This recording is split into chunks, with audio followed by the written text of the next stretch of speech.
Hello everyone, today I will show you how to change a digital signature color or make it red color using Nitro Pro PDF Editor.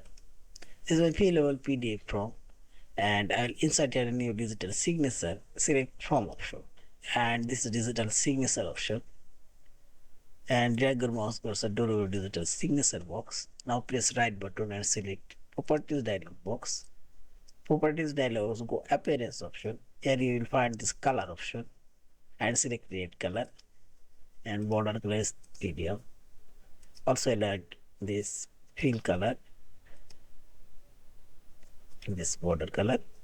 Now select close and select hand option and now click on the sign option and select here you can create new ID and it's new digital ID and select here PK CS option and select email add here and organization. I have already created new digital signature and select existing one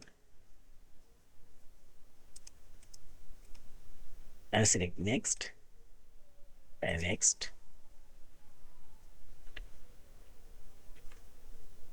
and finish. And say this red color digital signature now added.